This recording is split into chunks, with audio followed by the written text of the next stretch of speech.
올해부터 경비 근로자들에 대한 최저임금이 100% 적용되면서 오히려 경비원들의 고충이 늘어나는 웃지 못할 일이 벌어지고 있습니다. 관리비 상승의 압박을 느낀 입주자 대표회의나 관리 업무 위탁업체들이 잇따라 경비원들을 해고하고 있기 때문입니다. 법안이 시행되기 2달 전인 지난해 11월, 수도권에 위치한 한 아파트 단지에서 경비원 11명을 감축하기로 결정했습니다. 관리비를 줄여 노후된 아파트 시설을 교체하겠다는 이유에서였습니다. 하지만 이 계획은 결국 무산되었습니다. 입주민들이 자발적으로 찬반 투표를 통해 감원에 반대한다는 입장을 입주자 대표회의 측에 전했기 때문입니다. 주민들은 대신 관리비를 월 7,000원씩 더 내기로 합의했습니다. 그렇게 일단락되는 듯했던 이 아파트의 감원소동은 지난달 8일 입주자 대표회의가 감원 대신 15명을 교체하겠다는 새 방침을 세우면서 다시 불거졌습니다.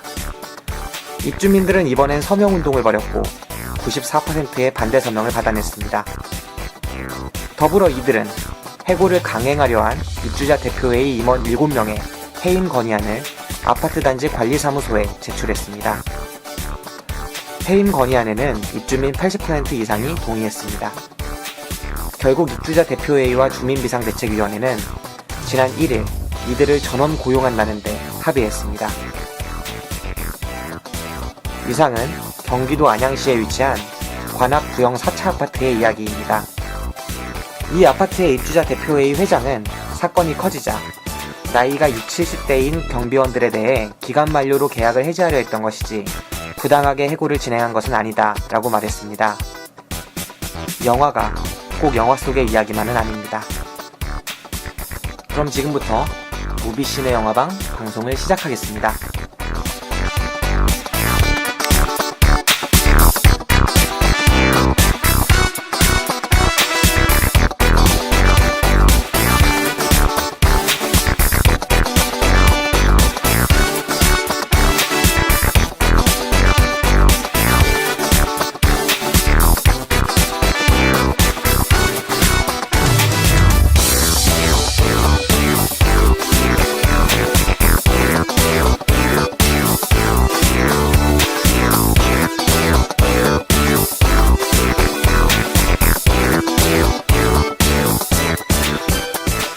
더 쉽게, 더 즐겁게, 그리고 더. 무비신의 영화방 제67방 출발합니다. 저는 김기사입니다. 안녕하세요, 박기사입니다. 반갑습니다. 네, 반갑습니다. 네, 오늘 방송은 지난 방송하고 같은 날 이루어지고 있죠? 예, 같은 날 이루어지고 있습니다. 아메리칸 스나이퍼 녹음을 하고 저희는 바로 타임 패러독스 녹음을 하고 있습니다.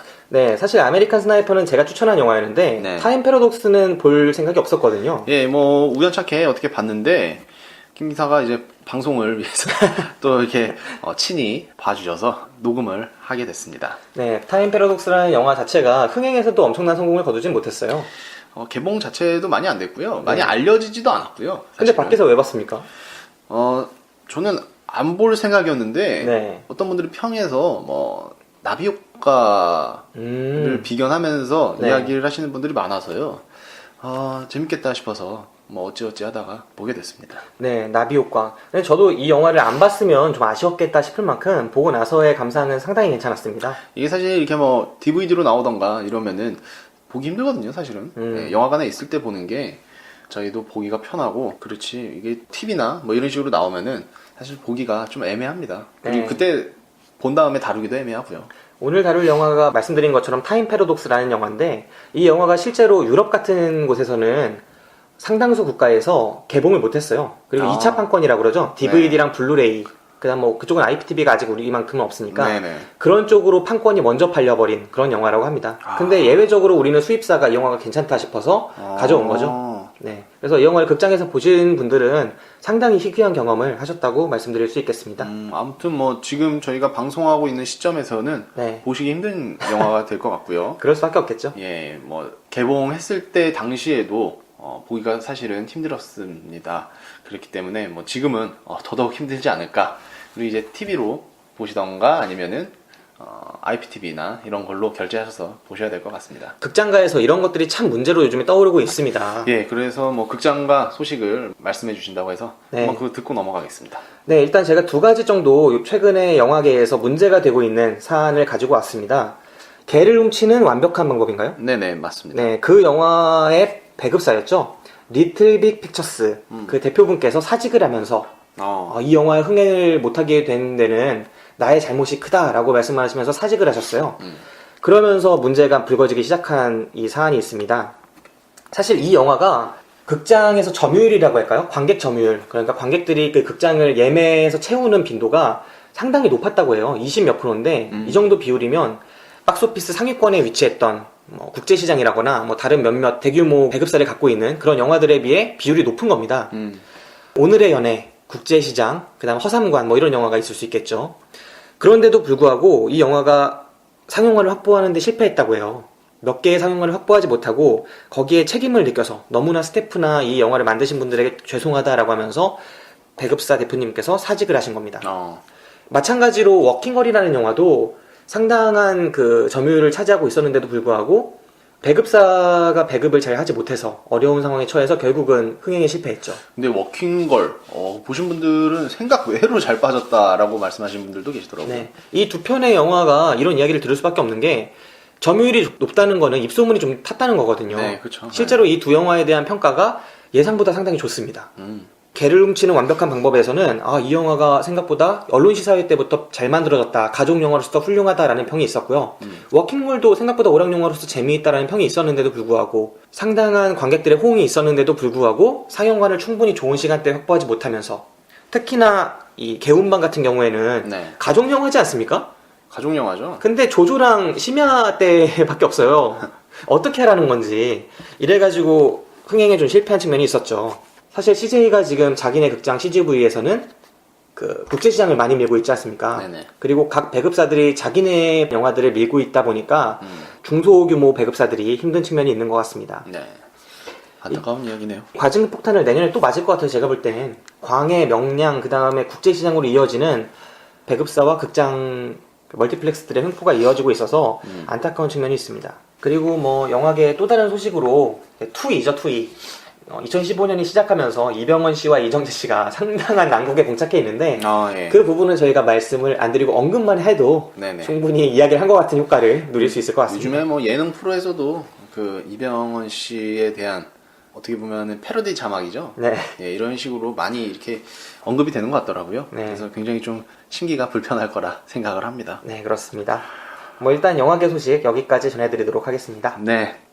그리고 다시 한번 말씀드리지만 무비 시네어와방 후원을 해주시는 방진기 업체 서영산업에 다시 한번 감사의 말씀을 드리면서 타임 패러독스 시작을 하도록 하겠습니다. 네, 맥스무비 1호로 저희가 참 재밌게 봤어요. 네, 알차더라고요. 네, 상당히 알차고 1호로라서 그런지 좀 더 이게 신경을 쓴 것 같기도 하고요. 네. 네. 저희가 원래 영화를 보고 와서 당일 배송 이름 취지 자체가 따로 준비하지 않고 그냥 영화 보고 나서 떠오르는 생각을 자유롭게 말하자였기 때문에 다른 여러 가지 글이나 평론이나 뭐 이런 평점이나 이런 것들을 찾아보지 않고 있었거든요. 네. 그런 점에서 다른 팟캐스트들 이런 거에 비해 부족한 점이 있을 것 같아요. 그런 부분 때문에 좀 아쉬움을 제기하셨던 분들도 있었던 걸로 알고 있는데 그런 점에서 맥스무비 저희가 이렇게 보는 게 상당히 저희 방송을 풍요롭게 할 수 있지 않을까라고도 기대해 봅니다. 네, 너무 이렇게 세세한 정보는 아닌 것 같습니다만 그래도 전체적으로 이렇게 훑을 수 있는 정보들이 그래도 꽤 많이 나오는 것 같더라고요. 지난번에는 손예진 씨 생일도 축하했잖아요. 네, 그래서 오늘도 어떤 분의 생일일 텐데 네.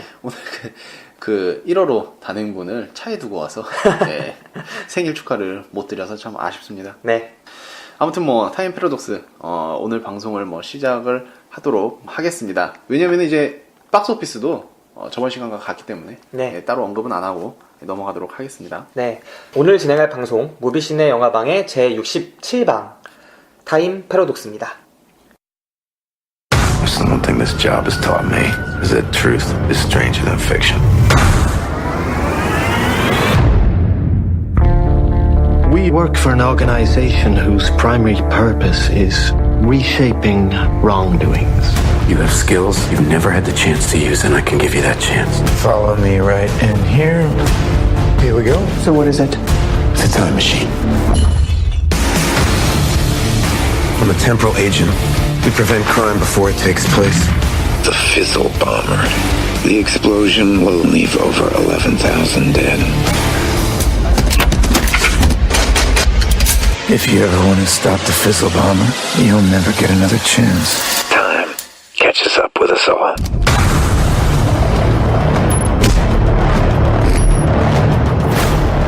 You're a gift given to the world through a predestination paradox.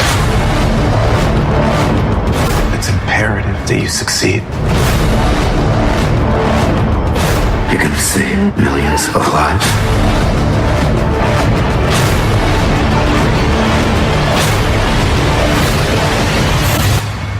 Take a deep breath.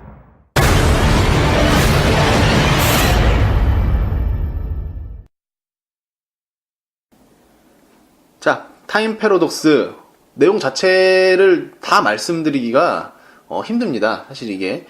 그래서 대충적으로 요약을 해드리면은 뉴욕을 초토화시킨 폭파 사건으로 인해 대규모의 사상자가 발생한다. 용의자 피즐 폭파범을 잡기 위해 범죄예방본부는 시간 여행을 할 수 있는 템포럴 요원을 과거로 보내게 되는데 라고 하는 게 이 영화의 굵직한 주요 줄거리가 되겠고요.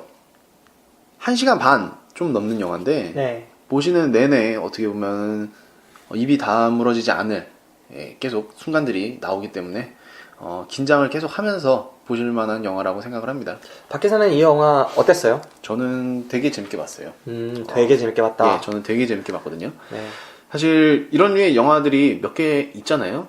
그렇죠. 뭐 어떻게 보면 나비 효과도 뭐 그런 식의 영화일 수 있고, 시간을 여행하는 거죠. 시간 네. 여행하면서 과거를 바꾸고 그걸 통해서 미래의 어떤 일들이 또 바뀔 수 있고 이런 설정을 다룬 영화는 상당히 많았었죠. 근데 뭐 드라마적인 요소로는 뭐 시간 여행자의 아내 뭐 이런 것도 있었고요. 네. 아무튼 뭐 이런 류의 영화들이 많았습니다만 오락 영화로서 이 영화 굉장히 좀 재밌게 봤습니다. 1시간 반 동안 긴장할 수 있게 만드는 그런 연출들도 굉장히 좋았다고 생각을 합니다.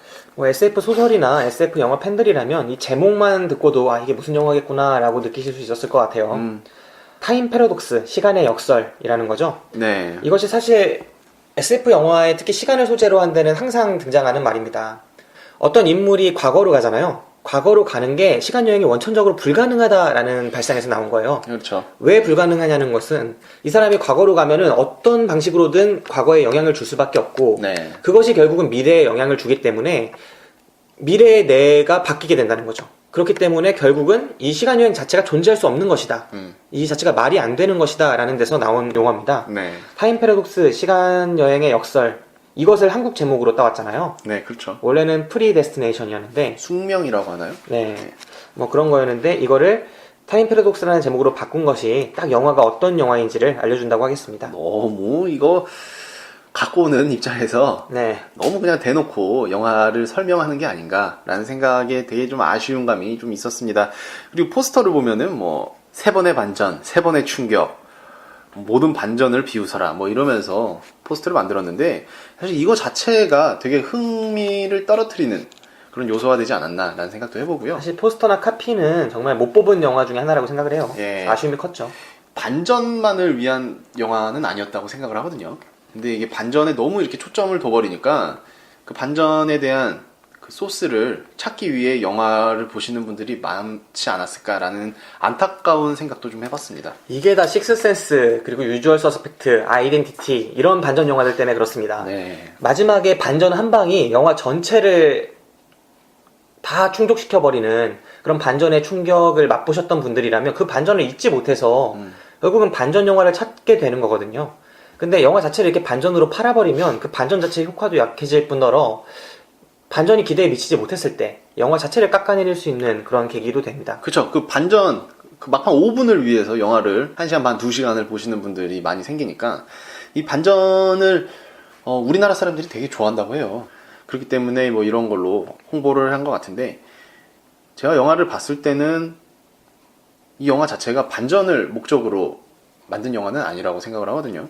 그렇기 때문에 이런 홍보는 좀 아쉬웠다라는 생각을 좀 해봤습니다. 네, 사실 이 영화는 결론에 이르는 그 과정 자체에서 주는 재미가 오히려 더 주요한 그런 영화였다고 할 수 있겠죠. 네, 그리고 뭐 반전을 원하시는 분들은 영화를 보시다 보면은 굉장히 소스가 많아요. 네. 반전에 대한 힌트라고 그러죠.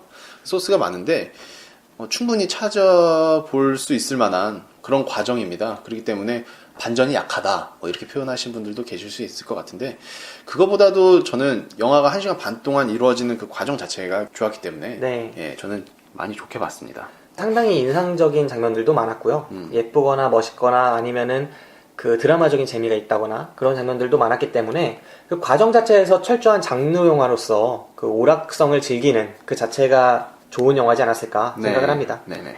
네, 이 영화를 만든 감독 스피어리그 형제입니다. 저는 처음 들어봤고요. 이거 네. 호주 영화잖아요. 그렇죠.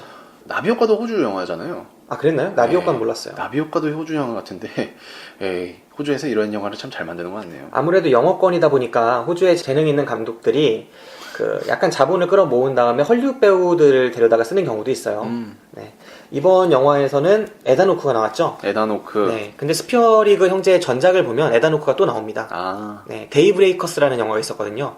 그 영화를 통해 헐리우드는 물론이고 전 세계에 자신의 이름을 어느 정도 알리기 시작했는데 결말 부분에 아쉬움은 있었지만 그 결말에 이르는 과정에서 뱀파이어 얘기거든요.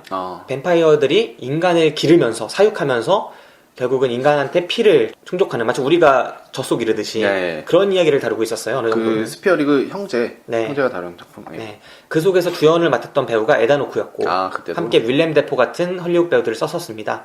근데 이번 영화 같은 경우에는 역시 에단 호크를 주연으로 내세웠지만 다른 배역들은 전부 다 우리한테 생소한 호주에 재능 있는 배우들을 기용을 했어요. 네. 그 여자 주인공이라고 할 수 있죠. 사라 스노크. 예, 그분도 이제 호주에서 이제 호주 영화를 계속해서 찍어오던 네. 배우였고요. 상당히 이 영화가 그런 면에서도 의미가 있는 것 같습니다. 그 배우가 사실 연기를 되게 잘했거든요. 그쵸. 네, 인상도 상당히 깊었고 그런 우리가 모르던 배우를 이 호주 영화를 통해서 접한다는 점에서 영화가 또 다른 의미가 있지 않았을까라고 생각을 합니다. 네. 네, 타임 패러독스 이 영화 오프닝 기억하시나요? 오프닝이요. 오프닝 한번 말씀해 주시죠. 어떤 사건이 일어나고 그 사건을 막지 못한 인물이 얼굴에 화상을 입고 성형수술을 합니다. 네네. 네, 성형수술을 하게 되고 그러면서 나중에 이 성형수술된 얼굴을 풀고 보니까 에단 호크가 나오죠. 그러면서 우리 어머니도 못 알아보겠다 라고 하면서 시작이 됩니다. 그리고 그 인물이 어딘가에 파견이 되고 파견이 된 곳을 따라가 봤더니 어떤 바였어요. 그리고 바에서 우연히 들어오는 한 손님과 이야기를 하게 되죠. 그리고 그 손님한테 감춰진 이야기들을 듣기 시작합니다. 네. 그리고 영화가 그 과거의 이야기를 쭉 들어가서 액자식으로 그 이야기를 보여주게 되죠. 네. 그리고 이후의 이야기는 이 두 인물이 주요한 역할이 돼서 영화의 그런 밝혀지지 않은 여러 가지 부분들을 다루기 시작하는 거죠. 영화의 주인공은 템포럴 요원이라고 불리죠. 시간을 여행하는 미국의 어떤 요원입니다. 네. 네, 이 요원이 하는 일은, 템포럴 요원이라는 이 인물들이 하는 일은 시간을 여행해서 과거의 어떤 테러 사건을 막는 겁니다. 그래서 이미 일어난 범죄를 막음으로써, 시간 여행을 통해서 막음으로써 그런 미국의 보안을 유지하는 그런 역할을 하고 있는 부서고요. 이 소스 자체가 예전에 많이 본 듯한 소스라고 생각하시는 분들이 많을 거예요. 그 톰 크루즈 나온 마이너리티 리포트 있지 않습니까? 스필버그 감독이었죠? 예, 그거와 어떻게 보면은 소스가 똑같아요. 네, 발상이 정말 비슷하네요. 지금 네. 생각해보니까. 이게 그것도 이제 미래 범죄 예방까지 뭐 이렇게 막는 거였는데, 이 영화에서는 이제 과거에 일어났던 그 사건을 막기 위해서 이제 시간을 여행하는 요원이 있으면서 과거의 테러나 범죄를 예방하는 그런 집단이죠, 어떻게 보면은. 네, 연관 영화부터 말이 나왔으니까 한번 소개해보면 좋을 것 같아요. 네. 지금 말씀해주신 마이너리티 리포트 같은 경우에는 3명의 인물이 있죠. 초능력을 가진 그 3명의 인물이 예견을 하는 거죠. 앞으로 어떤 범죄가 일어날 것 같다 라고 하면 그 나라의 경찰력이 어차피 일어날 범죄이기 때문에 피해를 예방한다는 측면에서 출동을 해서 아직 일어나지 않은 그 범죄자를 체포하는 겁니다. 네네. 네, 일어날 것이기 때문에. 그러는데 그 과정에서 영화가 주요하게 천착한 측면은 3명이 초능력을 가지고 예언을 하다 보니까 다수결로 할 수밖에 없는 거죠. 의견이 달라지고 둘은 범죄가 일어날 거라고 예견을 하는데 한 명은 아닌 거예요. 네. 근데 그 3명의 초능력 자체가 또 다르다 보니까, 능력 자체가 다르다 보니까 뛰어난 한 명이 소수파가 되는 경우도 생기는 거죠. 그러니까 과연 이런 경우에 마이너리티 리포트, 소수 의견 아닙니까? 소수 의견이 다를 경우에 일어나지 않는 범죄를 처벌하는 것이 과연 정의로운 일인가? 라는 것, 그 딜레마에서 출발한 영화였고요. 상당히 흥미로웠던 영화였습니다. 근데 이 영화에서는 이미 일어난 범죄긴 하지만 과거로 가서 또 어떤 범죄를 막는다는 측면에서 또 흥미로운 부분도 있는 거죠. 그러기도 하고 다른 영화로 저는 인터스텔라 같은 영화도 생각이 났어요. 인터스텔라라는 영화에서 머피의 법칙, 이런 이야기가 또 중요하게 등장하기도 하고, 결국은 일어난 일은 일어나고 만다, 이런 테마 자체도 이 타임 패러독스와 인터스텔라가 어느 정도 공유하고 있는 부분이 있다고 생각을 했고요. 그 외에 빅피쉬라는 영화 있지 않습니까? 네. 팀 버튼의 빅피쉬는 영화 속에서 과거 액자식 구성이라는 측면에서 그 액자식 이야기를 풀어나가는 과정이 비슷해요. 사라 스누크가 연기한 이 영화 속의 존이자 또 제인이죠. 그 인물이 과거에서 어떻게 살아왔나를 보여지는 과정을 보면은 상당히 잘하는 인물이에요. 뭐든 잘하고 나는 다 잘했어요. 나는 다 잘했어요. 어떤 일이 오든 난 다 괜찮았어요. 그러면서 믿지 못한 그런 이야기들이 계속 펼쳐지잖아요. 네네. 과연 이게 한 사람의 이야기가 맞나? 상상해본 적도 없는 그런 이야기가 펼쳐지는 걸 다루는 장면들이 팀버튼의 빅피쉬 같은 영화가 과거 이야기를 다루는 것과 어느 정도 유사하다. 내지는 그랜드 부다페스트 호텔에서의 네네. 그런 생각도 들었고, 또 그 시간여행이라는 측면에서 루퍼 그리고 12 몽키즈 내지는 뭐 나비효과 이런 영화들의 이야기도 어느 정도는 엿볼 수가 있었습니다. 참 이런 걸 보면은 작가들 있지 않습니까? 글 쓰는 사람들 네. 이렇게 상상력을 발휘해서 각본을 쓰고, 이것도 원작이 있다고 해요. 네, 예, 글 쓰는 사람들의 대단함을 좀 느낄 수 있을 것 같더라고요. 최근에 영화 하나 보셨다면서요? 최근에 그 미드나잇 인 파리였나요? 네. 그 영화를 봤는데, 뭐 거기에서는 뭐 작가에 대한 뭐 이게 특별히 뭐 나오진 않습니다만, 네, 그 주인공이 이제 글 쓰는 사람이거든요. 네, 그러니까 헐리우드 시나리오 작가로 되게 유명한 사람인데, 네, 본인은 이제 순수 문학을 하고 싶은 거예요. 그래갖고 이제 순수 문학을 쓰기 위해서 이제 파리에서 자기는 머물고 싶다. 네, 뭐 감성이 많고 뭐 이런 도시이기 때문에, 그러면서 뭐 이루어지는 이야기인데, 그런 거 보면은 참 글 쓰는 사람들의 뭐 자유로움, 뭐 금전적으로 여유가 있으면 더 좋겠지만 우선은 자유로움과 상상력이라고 하죠. 예, 그런 게 정말 대단하구나 라는 생각도 하고 부럽더라고요. 그렇게 상상력을 펼칠 수 있는 능력이 있다는 게 네. 되게 좀 부럽더라고요. 그래서 제가 가끔 김 기사나 천 작가랑 이야기할 때 그런 점 때문에 이야기하는 게 좀 더 저로서는 되게 흥미있고 재미있지 않나 라는 네. 생각을 영화를 보면서도 했었는데, 이 영화를 보면서 이거 쓴 작가의 머릿속은 어떻게 생겨본 건가 정말 신기하고 기발하다라는 생각을 했었습니다. 그래서 네. 되게 신기하더라고요, 저는 작가의 머리. 예. 지금 여러분께서는 김기사, 박기사가 진행하는 무비시네 영화방을 듣고 계십니다. 우리들의 팟캐스트 방송국 DPS. 그냥 이 영화는 구성이라고 할까요? 그 구성은 딱 하나예요.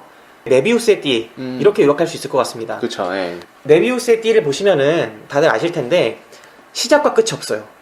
그 위에 어느 지점부터 내가 출발을 해서 띠를 맴돌다 보면은 계속 끝없이 돌게 됩니다. 시작점과 끝이 없는 그 띠고요. 메비우스의 띠 자체가 이 영화의 구성이라고도 볼 수 있을 만큼 이야기 자체가 그 띠를 계속 도는 얘기예요. 그리고 처음에 저희가 말씀드리진 않았지만 이 방송은 꼭 영화를 보신 분들이 좀 들으셨으면 좋겠습니다. 네. 이게 사실 이 영화를 보시려면 개인적인 입장이긴 합니다만 아무런 정보 없이 그냥 영화를 보셨으면 좋겠다라는 생각을 가졌거든요. 네, 그게 꼭 필요하죠. 예, 그렇기 때문에 영화를 안 보신 분들은, 아니면 이제 보실 분들은 이 방송을 좀 자제해서 들어주시고, 보신 분들이 좀 들어주셨으면 좋겠네요. 저희가 이후에 어떤 얘기할지 아직 서로 모르기 때문에 네. 말씀을 드릴 수는 없지만 거의 스포예요. 네, 거의 스포일 거기 때문에 이 영화는 진짜 그런 부분을 안 보셨으면, 좀 안 들으셨으면 네. 좋겠다고 생각을 합니다. 아까 말씀하신 그 메비우스의 띠도 어떻게 보면 스포가 될 수 있고, 그렇죠. 그냥 무심코 넘겼던 대사가 이 영화의 전부였던 것 같아요. 그렇죠. 예, 닭이 먼저냐, 달걀이 달걀이 먼저냐. 먼저냐. 예, 이게 참 이 영화를 함축시키는 그런 문장이 아니었나 생각을 합니다. 영화가 스스로 나는 어떤 영화이냐 이거를 두 번 말하는데요. 네. 한 번은 달걀이 먼저냐 치킨이 먼저냐, 달걀이 먼저냐 닭이 먼저냐, 이 역설을 물어보기도 하죠. 유머랍시고. 그 다음에 또 한 번은 뱀이 자기의 꼬리를 먹는다. 아, 예, 예. 이 이야기를 하기도 해요. 이 두 가지가 딱 이 영화가 어떤 영화인지를 설명을 하는데, 저 역시 같은 견지에서 이 영화를 요약을 한다면, 이 영화 97분짜리 영화잖아요. 네. 메비우스의 띠를 완성하기 위해서 내달리는 97분이다 라고 요약을 할 수 있을 것 같습니다. 영화를 보고 나면 이 메비우스의 띠가 딱 완성되는 순간 영화가 끝나요. 네, 그 측면에서 결국 이 메비우스의 띠, 그리고 닭과 달걀의 그런 역설, 이것이 답이 있는 문제가 아니거든요. 시작과 끝이 있는 문제가 아니고, 답을 생각하게 되면 난해해져 버려요. 그냥 이 영화는 그 메비우스의 띠의 시작부터 끝까지 계속 달리기만 해서 한 바퀴 딱 돌고 끝내버리는 영화고, 그 자체에서 장르적인 재미를 찾는 영화입니다. 닭과 달걀이 뭐가 먼저냐라고 아무리 물어보고 생각을 해봐도 그 자체가 재미는 있죠. 그래서 한 바퀴 돌리면 재미는 있는데 답을 찾으려고 하려면 답은 낼 수가 없는 거죠. 이 영화 결말도 네. 결국은 답은 못 찾죠. 그렇죠. 예, 어떤 게 먼저인지 답은 못 찾는 영화인데 결국은 이 얘기하면 그렇게 되는 거잖아요. 닭과 달걀이 뭐가 먼저인지를 찾는다고 해도 결국은 누군가가 뭐 하나를 만들었어야 하는데 그럼 그쵸. 신이 누구냐라고 가야 되는데 이 영화도 똑같습니다. 음. 그럼 과연 누가? 라는 답에 이르면 생각해봐야 이게 감독의 의도에 노란하는 거고 의미가 없는 얘기고 그렇죠. 이 영화는 철저한 장르 영화로서 그 자체를 즐기는 그게 얼마나 완성도가 있느냐에 충실한 영화인 것 같습니다. 네. 저는 이 영화가 좀 슬펐거든요. 보고 나니까. 어떤 점이 슬펐나요? 주인공 입장에서는 이게 되게 큰 공포물이 될 수 있을 만한 이입을 시키면은 네. 제가 주인공이다 생각을 하면은 이건 굉장히 공포다. 이 영화는 공포물이다 라고 느낄 만큼 그리고 잔인하고 뭐 이렇게 느낄 만큼 굉장히 좀 슬펐습니다. 그 고독한 삶을 그렇죠. 살아가는 그 주인공이 가족을 찾으려고 했는데 가족이 나인 거잖아요, 그냥. 네. 그게 정말 좀 잔인하더라고요. 잔인한 잔인하죠. 거를 뭐라고 하죠? 이거 피 터지고 막 이런 거. 슬래셔 무비요? 네, 뭐 그런 식으로 고어물, 네, 고어물. 예, 그런 비슷한 거. 뭐 그렇게 잔인하거나 뭐 이렇게 깜짝 놀랄 만한 공포씬은 없습니다만 네. 영화 자체를 다 보고 나면은 아까 말씀하신 그런 슬래시 무비 뭐 그런 거나 아니면 고어물과 비슷한 느낌을 받게 하더라고요. 정말 비애감과 그런 처절함, 처참함을 만약에 그 인물한테 몰입한다면 느낄 수 있는 영화였어요. 네네. 결국은 이 인물은 끝도 없이 그 메비우스의 띠를 맴돌아야 하는데 정말 비극적인 거죠. 거기에 올라가 있으니까 이 사람은 정말 끝도 없이 돌아야 되는 거고 그 위가 결코 행복을 찾을 수는 없습니다. 네. 이 인물의 대사에도 나오지만 중간에 삶의 목적이 과연 무엇인가 거기에 이야기가 한번 등장을 하거든요. 네네. 행복이냐 누군가에게는 행복이 목적일 수 있겠죠. 근데 이 인물은 이미 행복할 수 없는 인물이라고 자기가 생각을 한 겁니다. 행복 대신에 다른 걸 택한 거죠. 삶의 목적 그 자체를 택한 겁니다. 뭔가 내가 목적을 갖고 살면 행복하진 않더라도 살아갈 이유가 생기니까 난 이걸 선택하겠다라고 했는데 나중에 이 영화를 끝까지 보고 나니까 이 사람한테는 목적 그 자체만 남아있는 거예요. 그러니까 이 목적이 이 사람을 지탱하는데 이 사람은 그렇게 얘기를 하는 거죠. 그래도 나는 목적이 있으니까. 결국 목적 때문에 이 모든 비극을 자신이 선택하고 할 수밖에 없는 거죠. 그런 이야기로 내달리게 되고요. 참 답답한 영화였습니다. 네, 보는 내내 답답함을 뭐 금치 못하는 그런 내용이기도 하고요. 먼저 첫 장면부터 살펴보면 이 네. 인물은 아까 그렇게 사건을 막지 못한 템포럴 요원이에요. 그래서 템포럴 요원이 갑자기 이제 출동을 했는데 뜬금없이 어느 바에서 바텐더로 일하고 있어요. 자기가. 그러니까 이제 마지막 은퇴하기 전에 네. 마지막 임무를 수행하기 위해서 네. 시간 이동을 하는 거죠. 네.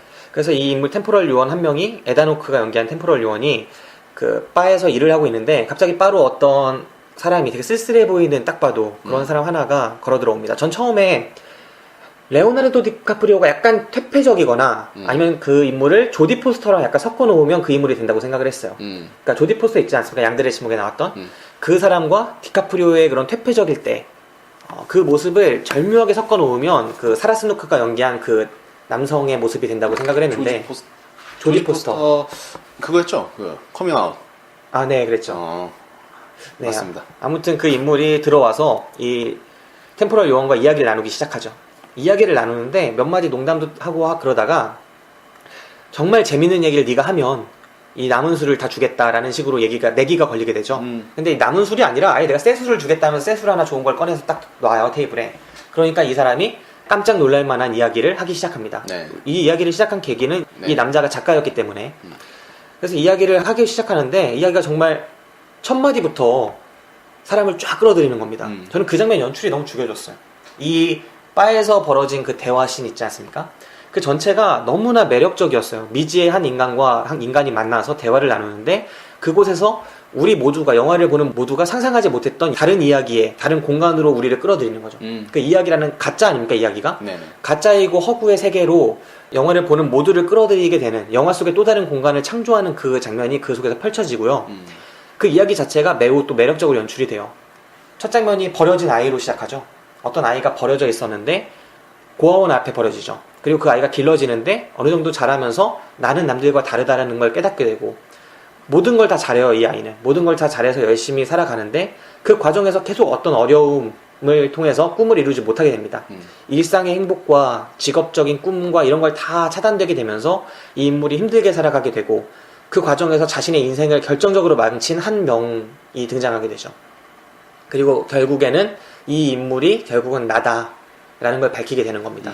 그러니까 에단 호크가 놀라면서 이 술은 그럼 너의 것이다 라고 가게 되고 그러다가 같이 어찌어찌해서 시간여행을 함께 하게 되는 겁니다. 시간여행을 하다 보니까 이 과정에서 퍼즐이 하나씩 풀리게 되죠. 영화의 오프닝에 등장한 대사가 그리고 이 장면에서 끝에서 또 반복이 되기도 하고요. 오프닝에서 그러잖아요. 너의 인생을 망친 그 어떤 애를 네가 걸리지 않고 죽일 수 있는 기회가 생긴다면 너는 그 인간을 죽이겠느냐 라고 물어보는 물음이 오프닝 때 등장을 하고 이 장면 끝에서 에단 호크가 말을 합니다.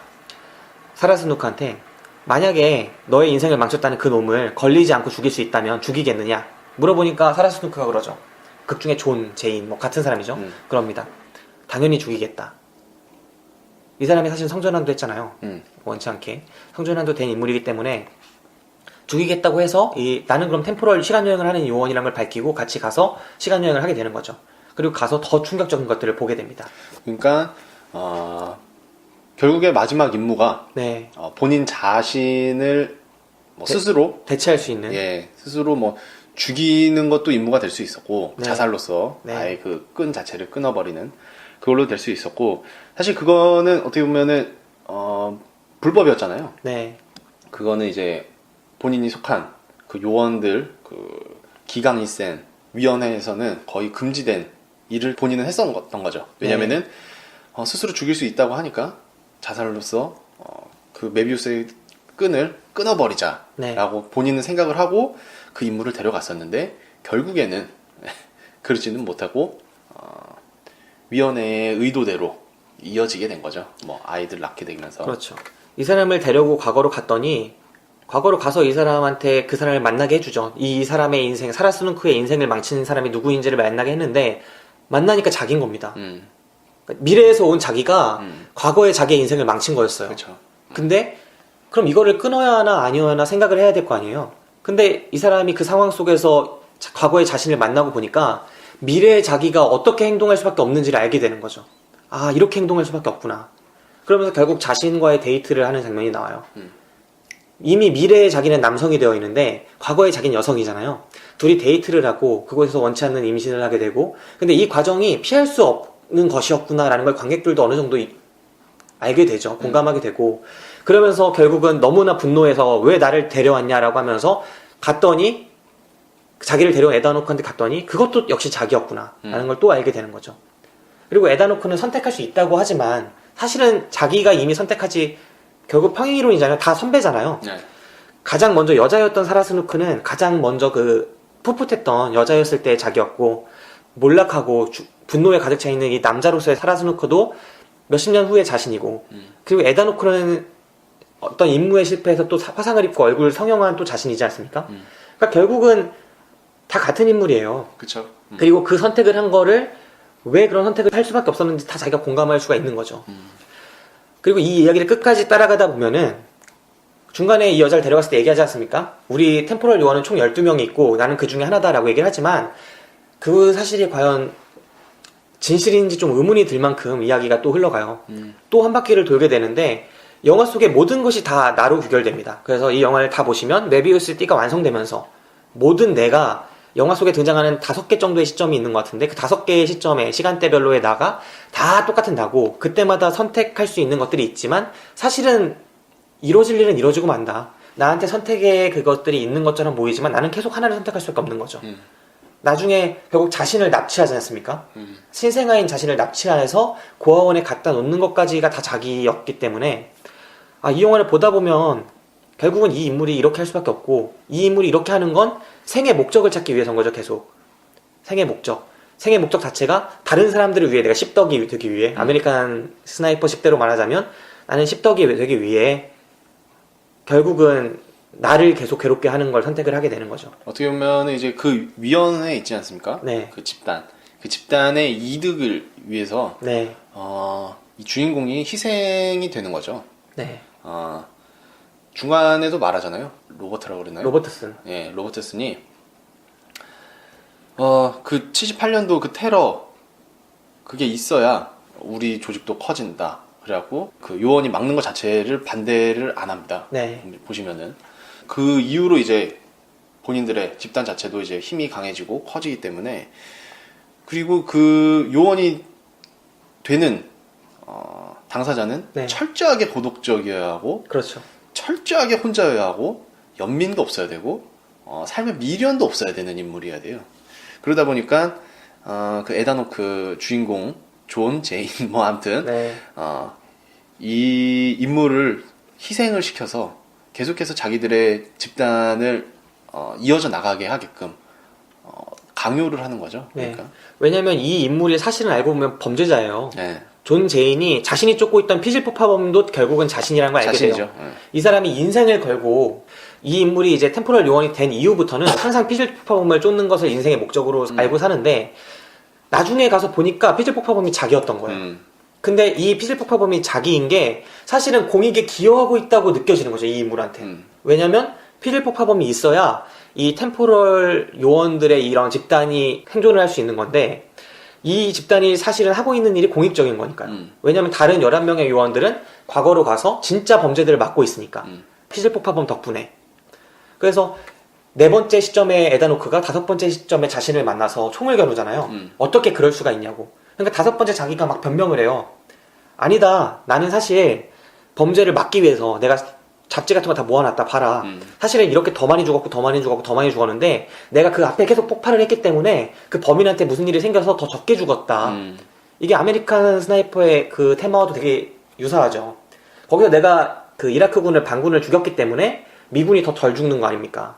내가 어느 정도 죽이고 있지만 내가 죽이는 것 때문에 더 많은 아군이 사는 건데 이 사람의 논리도 똑같은 거예요. 근데 4번째 에다노크가 5번째 에다노크를 향해 겨냥을 하면서 내가 너를 죽이겠다고 계속 하니까 걔가 그러잖아요. 나도 죽였다고. 나도 나를 죽였는데 죽이고 나면은 네가 내가 된다고. 그게 그러니까 어떻게 보면은 부작용이죠. 네. 계속해서 시간 여행을 하다 보니까 그 주인공이 계속해서 두통을 호소하는 장면들도 몇 번 나오고 네. 이제 은퇴 시점에서는 그런 상황들이 모든 게 이제 다다랐기 때문에 부작용이 생겼을 거예요. 부작용도 생겼을 거고 이제 항상 이제 시간 여행을 할 때 네. 가방을 들고 다니는데 그게 에러가 뜹니다. 네. 에러가 뜨면서 계속 시간 여행을 할 수 있도록. 예, 할 수 있도록 에러가 뜨면서 이제 부작용으로 인해 피질 폭파범으로 네. 또 이제 변화한 게 아닌가라는 생각을 할 수도 있겠고 영화를 보시다가 좀 애매하다라고 하실 장면이 왜 이 아이는 여성이었다가 남성이 되나 네. 뭐 이것도 할 수 있는데 이거는 이제 중간에 에다노크가 그 아이를 들고 네. 20몇 년이라는 시간 여행을 하죠. 네. 근데 이게 어른 성인들도 버티기 힘든 그런 시간 여행인데 네. 아이가 그거를 하다 보니까 몸에 거기에서 변화가 나오는 생겼다. 예, 거기에 따른 이제 부작용 이렇게 뭐 보실 수도 있을 것 같아요. 네, 그렇게 볼 수도 있겠죠. 예, 그래서 보시면서 머리 아프신 부분들이 몇 군데 있을 텐데 그런 부분들은 이런 식으로 좀 해석을 할 수도 있지 않을까. 저는 개인적으로 이렇게 해석을 했기 때문에 저는 결말 해석을 조금 다르게 했는데 막 은퇴한 에다노크가 은퇴한 지 꽤 돼서 피질 폭파몸으로 변화한 에다노크를 쏴 죽이잖아요. 그리고 나서 그 죽은 에다노크가 죽기 전에 얘기를 해요. 얘한테 네가 나를 죽이면 네가 내가 된다. 나도 먼저 죽였었으니까. 근데 저는 그게 미쳐서 그런 게 아니라 피질 폭파몸이 된 게 자연스러운 결론이었을 거라고 생각해요. 왜냐면 그 시점 며칠 후가 이 사람이 은퇴를 하고 나서 며칠 후가 뉴욕에서 자신이 막지 못한 그래서 불법 시간여행을 해서 막으려고 했던 그 범죄가 일어난다는 걸 알고 있어요. 근데 이 인물은 이미 은퇴를 했기 때문에 자기가 거기에 개입하면 안 되죠. 근데 이 인물은 거기에 모든 걸 알고 나서 자신이 그걸 폭파하러 가야 되는 거예요. 왜냐면 내가 그 폭발을 하지 않으면 더 큰 폭파가 일어날 걸 알고 있으니까. 그래서 이 인물은 자신이 계속 폭발을 할 수밖에 없는 거예요. 왜냐면 내가 이렇게 폭발을 하지 않으면 피질 폭파범이 원래 없는 거잖아요. 근데 피질 폭파범이 원래 없으면 그 죽은 에다노크가 말한 것처럼 더 큰 범죄들이 일어날 거라는 걸 기록으로 알고 있는 거죠. 그 사람이 모은 기록으로. 그러니까 이 사람은 다시 고민하게 되죠. 아, 내가 이걸 안 하고 내가 피질 폭파범이 되지 않고 이 사람들이 더 죽게 놔둘 것인가? 아니면 내가 이거를 막고 내가 피질 폭파범이 될 것인가? 내가 이걸 막으려면 계속 이 사람이 했던 대로 더 많은 폭발을 일으켜야 되는 거잖아요. 그 속에서 고민을 할 수밖에 없었고 결국은 결론은 정해져 있었다고 생각해요. 왜냐하면 이 사람이 전부터 그 자신의 인생을 계속 파괴해올 수밖에 없었던 이유는 삶의 목적을 찾기 위해서였는데, 그 목적이 다른 범죄를, 피즐포파범을 잡음으로써 내가 정의를 실현하겠다, 다른 사람들 구하겠다는 목적이었잖아요. 근데 자신이 피즐포파범이었다는 걸 알고 나서, 모든 진실을 알고 나서 똑같은 대로 생각을 해보면 내가 피즐포파범이 되어야만, 피즐포파범이 없으니까 이제는 내가 피즐포파범이 되어야만 저 범죄가 안 일어난다는 걸 알게 되는 거죠. 그래서 이틀 정도 고민하고 진짜 그 범죄를 일으키기 위해 날아갔을 거라고 생각을 합니다. 그러니까 결국은 이게 메비우스의 띠가 완성되는 거죠, 그 엔딩씬에서. 그럴 수도 있고, 아니면은 이제 그 피즐포파범이 자기라는 거를 네. 알았잖아요. 네. 거기서 오는 분노로 인해서 더 이렇게 삐뚤어졌을 수도 있다고 생각을 했거든요. 그 피즐포파범 마지막에 그 마주한 미래의 네네. 악당 피즐포파범이 이야기를 하거든요. 너는 한 집단에서 네. 뭐 희생을 당한 거다, 뭐 이렇게 그런 네. 식으로 뭐 얘기를 하거든요. 이기적인 집단 이러면서 거기에 따른 뭐 배신감으로 부작용도 생긴 상황에서, 그래서 그 피즐포파범이 될 수도 있겠다라는 생각도 해봤습니다. 네. 확실한 건 피즐포파범이 없다면 그 템포럴이라는 집단은 유지될 수 없는 거고, 그리고 마지막 순간에 에다노크는 이 사람은 스스로 피즐포파범이 되기를 선택했던 인물이고, 그걸 선택함으로써 템포럴을 유지시켰다는 측면은 사실이기 때문에 이걸 바탕으로 여러 가지 해석을 하는 것은 다 가능할 거라고 생각을 합니다. 네, 그래서 굉장히 좀 흥미롭고, 네. 저 같은 경우에는 이거를 심야 영화로 봤어요. 아, 더 좋겠다. 네, 심야 영화로 보니까 감정이입이 좀 더 됐고요. 네.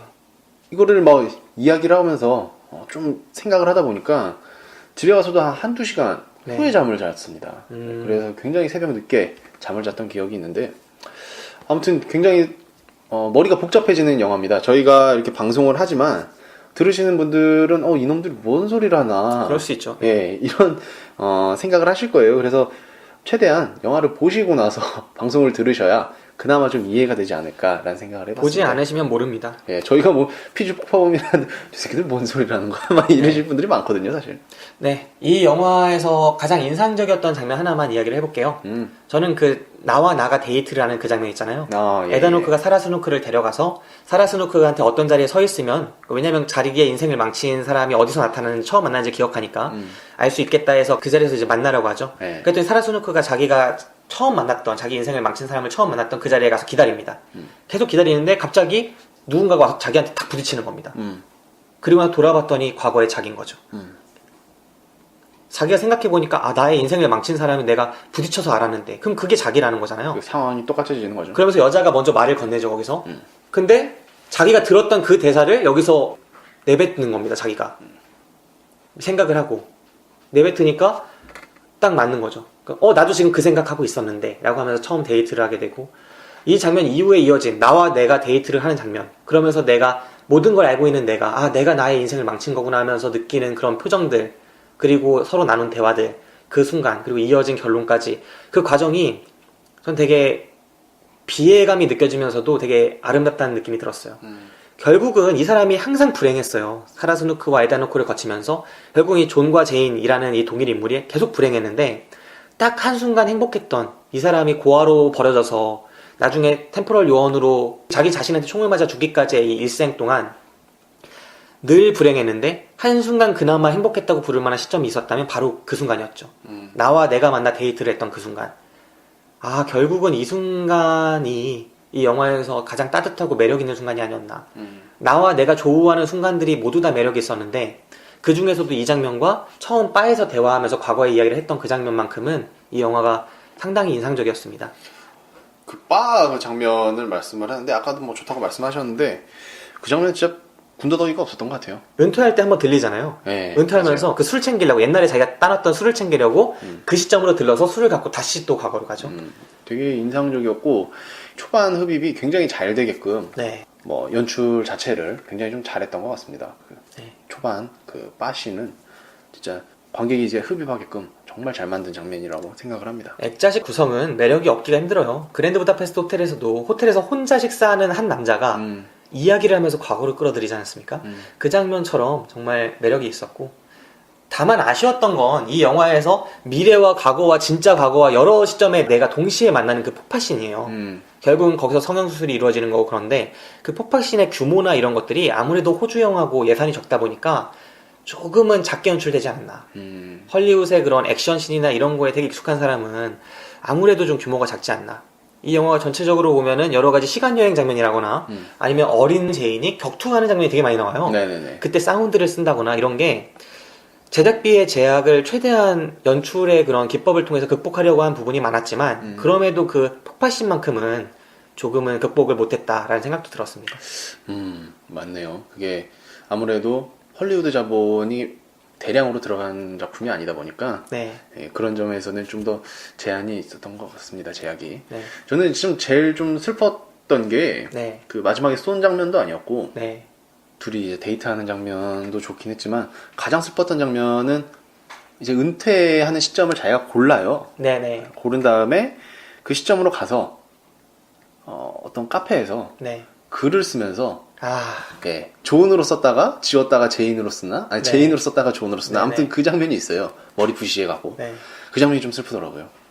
그 장면도 진짜. 네, 그 장면이 좀 많이 슬프게 느껴졌고 그 장면이 있은 후부터 그 장면이 있었기 때문에 저는 이 영화가 아까 처음에 말씀드렸던 고어물이 피가 하나도 안 나오는 예, 그런 고어물이 이 영화가 아니었나라는 생각을 하게 됐었거든요. 정말 잔인하고 네. 어떻게 정말 보면은- 비극적이죠. 예, 그 어떤 영화에서 보여진 한 인물의 삶보다 비극적입니다. 저는 영화를 보면서 이렇게 최악의 인물은 본 적이 없었던 것 같아요. 인생 자체가 최악의 인물인 거죠. 영화가 철저하게 장르적으로 SF를 따르고 있지만 이 속에서 한 인물의 삶이라는 게 어떤 드라마에서 봤던 것보다 비극적이에요. 예, 그거를 철저하게 느끼실 수 있는 영화가 아니었나라는 생각을 해보고 어떤 멜로나 네. 이런 영화들보다 훨씬 더 가슴을 답답하게 하고 마음이 아픈 인물이 등장을 한다는 거. 박 기자가 몰입을 잘하네. 예, 제가 이거 좀 심야 영화를 보면 특별히 몰입이 좀 많이 됩니다. 야, 진짜 생긴 거랑 안 어울리게 감성 터지네. 네, 제가 사실 감정이 많이 터집니다. 네. 그렇기 때문에 눈물도 많고요. 근데 정말 맞는 얘기예요. 저도 그 타자 치는 장면이 무척 슬펐던 것 같아요. 예, 그 장면이 정말 그 장면을 안 넣을 수도 있었는데 네. 그 장면을 넣음으로써 정말 이입이 되기도 하고 굉장히 이제 슬픈 스토리를 완성시키는 고독한 인물 자체를 완성시키는 장면이 그 장면이 아니었나라는 생각을 해봤습니다. 좋은 배려죠. 이 영화가 쓸데없는 장면이 많지 않은 97분짜리 짤막한 딱 띠만 완성하고 끝내버린 영화인데 그 장면만큼은 이야기보다는 그 인물 자체한테 선물해주는 듯한 느낌이 있었어요. 네네. 네, 좋았어요. 네, 오늘 타임 패러독스라는 영화는 뭐 더 나누실 말씀 있나요? 아니요, 뭐 굉장히 즐거운 영화였고 네. 오락 영화로서도 굉장히 비참하다고 했다가 즐겁다고 하니까 좀 그렇다. 즐겁다고 하는 게 재밌게 봤다는 뜻입니다. 네. 예, 어찌됐건 굉장히 오락 영화로서도 괜찮았고 네, 영화를 보고 나서 영화에 대한 퍼즐을 맞춰나가는 재미도 쏠쏠한 그런 영화가 아니었나 생각을 합니다. 네. 타임 패러독스 그럼 이제 추천 비추천 시간으로 가죠. 예, 저 박 기자는 이 영화를 추천을 합니다. 추천을 하고요. 추천사를 말씀드리면은 닭이 먼저인가 달걀이 먼저인가 가장 잔인한 인생을 사는 사나이의 이야기라고 말씀을 드리고 싶고요. 이 영화를 누구에게 추천하고 싶다 이런 코너가 있지 않습니까? 네. 그것 때문에 생각을 해봤어요. 가장 과거로 지금 현재 가보고 싶은 인물이 누구일까라는 생각을 해봤는데 앞서서 김 기사가 한번 말씀을 해주셨잖아요. 네. 양이가 굉장히 요즘에 화제다라고 하셨는데 제가 보기에는 이 영화는 이병헌 씨가 가장 이 영화를 보고 감정이입이 많이 되지 않을까라는 생각을 해봤습니다. 과거로 가서 본인이 했던 그 처사를 좀 바꾸고 싶은 가장 큰 인물이 아무래도 이병헌 씨가 가장 먼저 떠오르더라고요. 네. 그래서 저는 이병헌 씨에게 이 영화를 추천드립니다. 이병헌 씨에게 추천드리는 영화가 두 번째네요. 예전에 나를 찾아줘 이후로 이번에 타임 패러독스까지 이병헌 씨께 추천을 드립니다. 네, 타임 패러독스 저 역시 추천입니다. 네. 앞에도 말씀드린 것처럼 메비우스의 띠를 완성시키기 위해 내달렸던 97분이에요. 네. 근데 그 시간 동안 장르 영화적 특성, 그 SF로서의 재미를 충분히 주면서 동시에 한 인물의 삶 자체를 그리고 한 인물을 정말이지 깊이 있게 잘 그려냈던 것 같아요. 섬세하게. 그래서 저는 이 영화가 보는 이로 하여금 강하게 마음을 울릴 수 있는 작품이었다고 생각을 하고요.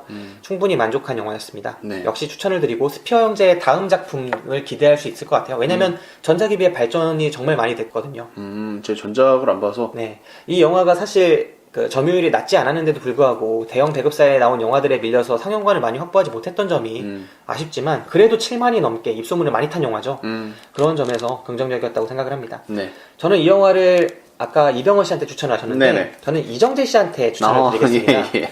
이분도 이병헌 씨보다 좀 더 사회적인 차원에서 상당히 바꿔야 할 게 많은 인물이라고 생각을 해요. 아, 참 소송도 최근에 걸리셨잖아요. 네네. 네, 아 진짜 좀 뭔가 바꾸고 싶은 일이 있지 않을까라고 생각을 합니다. 제가 엊그저께 네. 평일날 TV에서 오랜만에 이제 신세계를 방송을 해주더라고요. 신세계를 방송을 해갖고 제가 OCN을 통해서 봤는데 네. 2가 나와야 되는데 지금 이정재 씨가 저렇게 휘말리면 안 되는데. 나 지금 이병헌 씨 때문에도 지금 빡치는 영화 하나 있어요. 뭐요? 협녀라고 원래 작년 말에 개봉해야 되는 전도연 씨 주연의 영화가 있거든요. 예. 무협 영화라서 한국에 무협 영화 적잖아요. 네네. 엄청 기대하고 있는데 개봉을 못 하고 있습니다, 계속. 개봉도 못했고 어디서 손을 뗐다고 하던데. 그 영화 거의 다 만들어졌다고 제가 알고 있는데 배급사에서 손을 뗐다 그랬나? 아무튼 네. 그 얘기가 있더라고요. 지금 그 영화를 엄청 기대했고 그 영화가 또 우리 공로상 받으신 배우 이경영 씨의 출연작입니다. 그래서 그 이경영 씨가 공로상 이제 또 2연패를 하셔야 되지 않습니까? 저 석 회장은 정말 굉장한 것 같습니다. 네, 석 회장은 진짜. 네, 그런 면에서 좀 아쉬움이 있어요. 네. 이병헌 씨나 이정재 씨나 개봉을 언제쯤 할까요? 뭐 이정재 씨는 계속해서 뭐 일을 하고 있는 것 같습니다만 제가 원하는 이정재 씨의 작품은 신세계거든요. 왜냐면은 더 늙기 전에 해야 돼요. 아, 그렇습니까? 그 배역이? 왜냐하면은 신세계가 이게 중간 이야기고 무간도처럼 네. 원을 찍으려면 이제 그대는 과정을 찍어야 되기 때문에 황정민 씨도 인터뷰를 통해서 이거 찍으려면 빨리 찍어야 된다라고 인터뷰를 했었거든요. 네. 근데 이게 스케줄 맞추기도 그렇고 막 애매하다 보니까 아직까지도 미뤄지고 있는데 조속히 해결이 돼서 저는 개인적으로 신세계 2를 너무 원하기 때문에 좀 나왔으면 좋겠습니다. 석 회장도 등장을 하고요. 그 최동훈 감독 영화에도 캐스팅이 됐는데 어떻게 될지 좀 궁금하네요. 그렇죠. 그것도 지금 한참 찍고 있을 텐데 네. 어떻게 될지 궁금합니다. 안녕하세요, 광기사입니다. 오랜만에 찾아뵙게 됐습니다. 저는 지금 김기사와 신촌에 있는 어떤 술집에 들어와 있습니다. 좋은 밤이에요. 오늘 김기사와 저는 타임 패러독스라는 영화를 봤는데요.